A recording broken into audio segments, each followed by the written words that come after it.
On a vu au début du cours que la valeur absolue d'un nombre correspond à la fois à la valeur positive et également à la valeur négative du nombre. Et si on mélange les valeurs absolues avec les équations et les inéquations, on obtient des situations particulières qui est important de comprendre. La première situation qu'on peut avoir, c'est lorsqu'on a une équation qui comprend une valeur absolue. Donc, par exemple, si on a la valeur absolue de la variable x qui est égale à c, ça peut se traduire par deux équations. Premièrement, l'équation x va être égale à c et x va être égal à moins c. Donc, lorsqu'on trace ces deux solutions-là sur une droite, on va obtenir deux points. On va obtenir le point x est égal à c et x est égal à moins c. Ensuite, une autre situation particulière qu'on peut observer au niveau des valeurs absolues, c'est avec les inéquations. Et les inéquations, on a deux situations particulières. Premièrement, si la variable absolue de la valeur absolue de notre variable est plus petite qu'une valeur, ça veut dire que notre variable va être plus grande que notre valeur négative et plus petit que la valeur positive.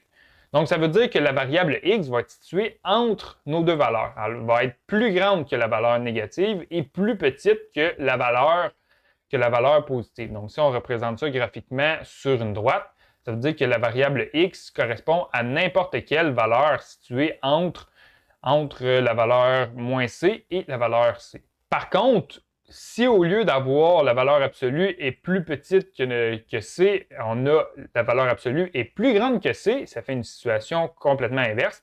Ça veut dire qu'on obtient deux systèmes d'inéquations complètement différents.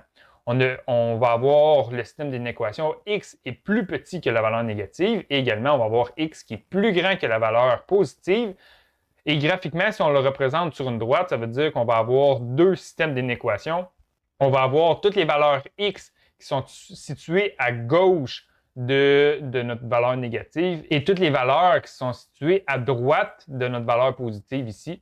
Donc, on va avoir deux systèmes d'inéquations. Donc, si on a un système d'inéquation avec une valeur absolue et que la valeur absolue est plus petite que notre valeur, on va avoir un seul ensemble de nombres ici. Donc, les valeurs de x vont être situées entre la valeur négative et la valeur positive.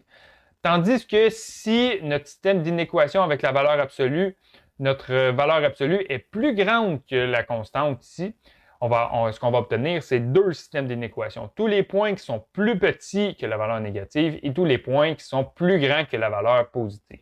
Donc, on va faire à l'instant quelques exercices pour nous pratiquer à travailler avec les inéquations, les équations, mais surtout avec les valeurs absolues.